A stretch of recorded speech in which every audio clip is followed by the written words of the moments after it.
নমস্কার, কেমন আছেন সবাই? আমি বাবলি। আমার নতুন একটা ব্লগে আপনাদের স্বাগতম। আমার বয়সের গুরুজনদের জানাই আমার প্রণাম, আমার বয়সের ছোট্ট বন্ধুদের জানাই অনেক ভালোবাসা। নতুন একটা দিন, নতুন একটা ব্লগ, আশা করি আপনাদের ভালো লাগবে।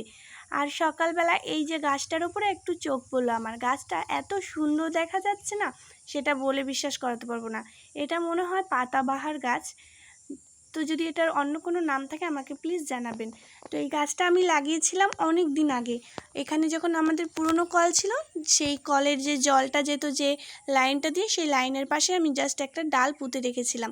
তো গাছটা এখন কত বড় হয়ে গেছে আর কত সুন্দর রং নিয়েছে সে। টাটা, আচ্ছা tata.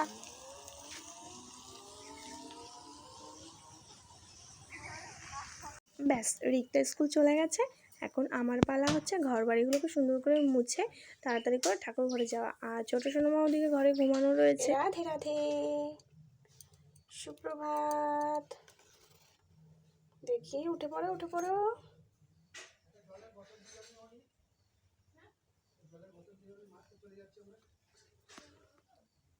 Radhe Radhe, good morning, সুপ্রভাত। বসে থাকো। চলুন, ওদিকে গোপালকে বসিয়ে রেখে আমি চলে এসেছি কিছু ফুল তুলতে। তো ঠাকুর পুজো করব। আর এটা তো প্রতিদিনই আপনাদের সঙ্গে শেয়ার করি, ফুল তোলা, ঘর মোছা। কারণ আমরা গ্রামে থাকি, তো এই নিত্য যে প্রয়োজনীয় প্রতিদিনের যে কাজবাজগুলো, এটা শেয়ার করা ছাড়া তার কিছু নেই। না আমরা কোথাও ঘুরতে যাই, না কোথাও ভালো রেস্টুরেন্টে খেতে যাই। তো জাস্ট বাড়িতেই যা করি সেটাই আপনাদের সঙ্গে একটু তুলে ধরার চেষ্টা করি। যদি ভালো লাগে প্লিজ একটা লাইক করবেন, কমেন্ট করবেন। তো একটা লাইক কমেন্ট করলে আমার ভিডিও করার উৎসাহটা আরও একটু বেড়ে যাবে। চলুন, গাছে একটাই আজকে জবা ফুটেছিল, তো সেটা তুলে নিলাম। আর এই যে দেখুন, সাদা ফুল কিছু তুলে নেব তো গোপালের কানের তৈরি করার জন্য। কারণ গোপালকে তো আমি প্রতিদিন দুটো করে ফুল কানে দিই, বেশ সুন্দর লাগে গোপালের মুখটা আমার। আর এদিকে আমি ফুল তুলে নিয়েছি, আর ফুল তুলব না।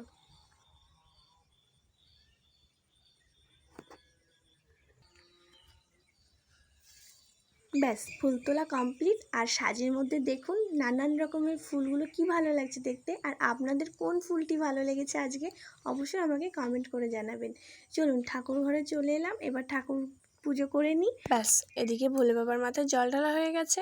আর এই যে ভগবানদের আমি প্রসাদ দিয়ে দিয়েছি, তো ভগবানরা বসে আছেন, একবার দর্শন করুন। আর আমি ঘরে এলাম, ঘরে এসেছি পরে। তারপর জেঠিমা এসছেন, জেঠিমাটা ঠিক মতন হাঁটতে পারে না, তো তারপরেও চেষ্টা করে আমাদের বাড়িতে এসে আমাদের যে ছেলেপেলেগুলোকে একটু দেখার জন্য। তো আমাদের জেঠিমা হয় নিশ্চয়, তাহলে আমাদের ছেলেমেয়েগুলো তার নাতনি হবে, নাতি হবে। তো তারপরেও আসে দেখতে। আর এই যে ওড়নাটা রিক্তা কালকে বের করেছিল, নতুন ওড়না, ওকে বললাম যে বাবা বের করিস না, এটা নতুন ওড়না, তুই নষ্ট করে ফেলবি। আর আমার ছোটো মাকে দেখুন কত কাজে, কাঁথা বালিশগুলো নাগাল পাচ্ছিলাম না, বলছিলাম তুমি একটু আমাকে এগিয়ে এগিয়ে দাও, তো সেটা কত সুন্দর আমাকে এগিয়ে এগিয়ে দিচ্ছে। অনেক কাজের মেয়েটা।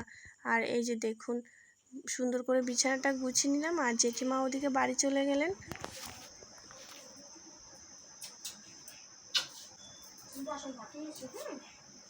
আর সোনামায়ের জন্য ভাত আনতে গিয়ে দেখছি আমাদের অঙ্কন মাস্টার ঘরে কান্না করছে, ওর মা জামা কাপড় ধুচ্ছিল। তো অঙ্কন মাস্টারকে আমার সাথে নিয়ে এলাম ঘরে। আর আমি লতামণিকে এখন খাইয়ে নেব। আর ওই থালাতে আমিও ভাত নিয়ে নিয়েছি, তো দুজনেই একসাথে খেয়ে নেব। আর লদও দু একবার করে নিচ্ছে। তো খাওয়া দাওয়া শেষ করে তারপরে চলে যেতে হবে দোকানে রেডি হয়ে। আর আজকে হচ্ছে বুধবার, আমাদের এখানে হাটবার, তো তাড়াতাড়ি যেতে হবে একটু। আর দোকানে এসছি পরে পেটটা কেমন লাগছিল, তো ওর বাবা আমাকে একটা 7 আপ দিয়ে বলছে এটা একটু খাও। আর আমি এগুলো একদম খেতে পারি না, ঠান্ডা তো খেতেই পারি না। তো অনেক কষ্ট করেই খেলাম, গলা থেকে যেন নামছিল না। এই যে দেখুন কমপ্লিট খাওয়া। আর দোকান থেকে আসার পরেও তো অনেক কাজবাজ করার পরে হট করে আমার একটা যা এসে বলছে, দিদি আমাদের বাড়িতে যে গোপালটা ছিল ননদের, সেই গোপালটা আজকে চলে যাবে বাড়ি, তুমি কি আমাকে একটা জামা বানিয়ে দিতে পারবে গোপালকে? তো আমি বলছি ঠিক আছে, চেষ্টা করব দেওয়ার জন্য। তো টাইম ছিল 4টের মধ্যে, তো এখন বাজছে 3:45। তো আমি অনেক তাড়াতাড়ি করে জামাটা তৈরি করছিলাম। তো একটু পরে আমার ওই জাটা চলে আসবে জামাটা নিতে। তো এটা গোপাল হচ্ছে ওই ননদটা, আমার কাকা শ্বশুরের মেয়ে, ওই গোপালটা হচ্ছে রেখে চলে গেছিলো। তো সেটাই আমার কাছে এসেছিল। আমার গোপালের জামাও নিতে এসেছিল, তো 3টে জামা আমি সবসময় অর্ডিনারি পরার জন্য দিয়েছিলাম।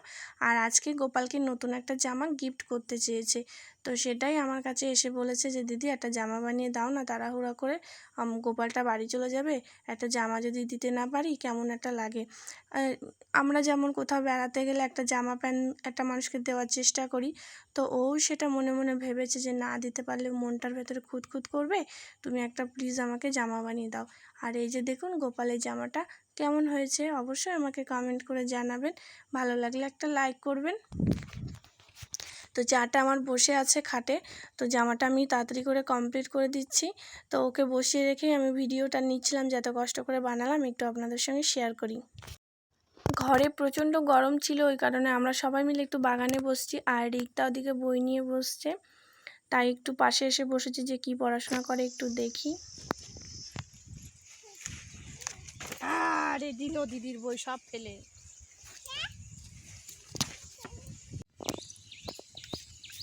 শুভ বিকেল বন্ধু আপনাদেরকে। আর আমরা এখন বাগানে বসে আছি, আমার যে রিক্তা এখনো পড়াশোনা করছে। আর এই যে আমি বলছে কে এটা, কে এটা, এটা লতামণি। আর এটা কে, এটা এটা আকন, এটা আকন নাকি, এটা লদো, এটা আমাদের লদো। আর বাগানে কত হাওয়া, চুলগুলো ভিজা, একটু ছেড়ে দিলাম।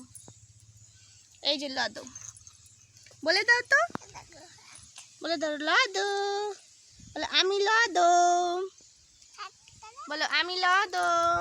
তুমি বলো, তুমি বলো, বলো আমি লতা। আগে তোমারটা কথা বলো, তোমারটা বলো, বলো বলো আমি লতা। তোমার নাম কি, তোমার নাম বলে দাও, তোমার নাম বলে দাও সবাইকে, তোমার নাম বলে দাও।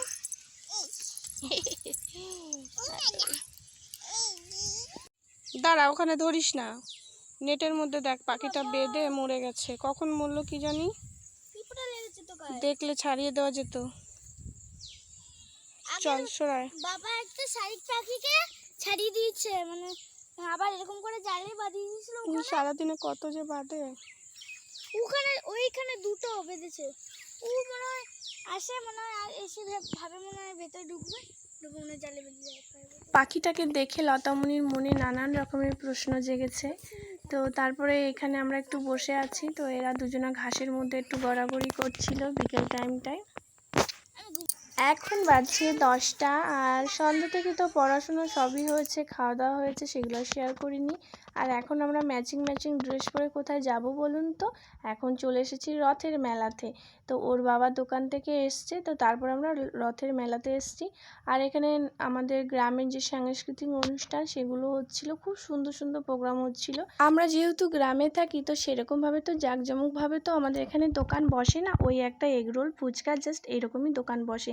আর এখানে রিক্তা আর ওর বাবা খাচ্ছিল ফুচকা, আর লতামণি একটু আইসক্রিমের বায়না করেছিল, তো লতামণিকে এখানে আইসক্রিম দিয়ে বসিয়ে রাখা হয়েছে। তো তারপরে রিক্তা পেয়ে গেছে একটা দূরবীন দিয়ে কিছু একটা দেখছে আর কিছু একটা খুঁজছে, হয়তো মেয়েকে কিনে দেওয়া হয়েছে একটা রোল, তার মধ্যে কি খুঁজছে ওই জানে। আর এখানে চলে এলাম ঘুগনি নিতে, তো কাকু ঘুগনি সাজাচ্ছেন, আমরা 1 প্লেট না 2 প্লেট ঘুগনি নেব, তো সেটা উনি সাজাচ্ছেন, আরও অন্য মানুষেরাও নেবে, তো আমরা জাস্ট 2 প্লেটই নেব। আর এই যে দেখুন রিক্তা ঘুগনি নিয়েছে, তো বায়না করছিল ঘুগনি খাবো, তো তারপর আবার বায়না করলো যে খাবো না। আর এদিকে দেখুন আমাদের রিক্তা লতা যা যা খাওয়ার ছিল সব কিছু কমপ্লিট করে নিয়ে এখন একটু মাঠের মধ্যে খেলছে, বেলুন কিনে দিয়েছিলাম। তো বন্ধুরা ভিডিওটি আজকে কেমন লেগেছে অবশ্যই আমাকে কমেন্ট করে জানাবেন, যদি ভালো লেগে থাকে প্লিজ একটা লাইক করবেন, আর চ্যানেলটিকে সাবস্ক্রাইব করে একটু আমার পাশে থাকবেন। আর লতামণি হঠাৎ করে খেলতে খেলতে কিছু কারণে যেন একটু ও রেগে গেল, সেটা কি আমিও বুঝতে পারিনি, ওর বাবাও বুঝতে পারিনি, কি বলছে যে বেলুনটা ফাটাতে হবে, এখানে কি যেন বলছে। তো আমিও অনেক চেষ্টা করেছি ওকে মানে বোঝানোর, ও বুঝতে চাইলো না, কি বলছে কিছুই বুঝতে পারলাম না। তো ওকে বেলুনটা দিয়েও আমি চেষ্টা করেছি যে ও কি বলতে চাইছে, তো সেটাও আমি বুঝতে পারলাম না। তো বন্ধুরা আজকের ভিডিওটি এই পর্যন্ত, দেখা হচ্ছে নেক্সট ব্লগে, সবাইকে গুড নাইট।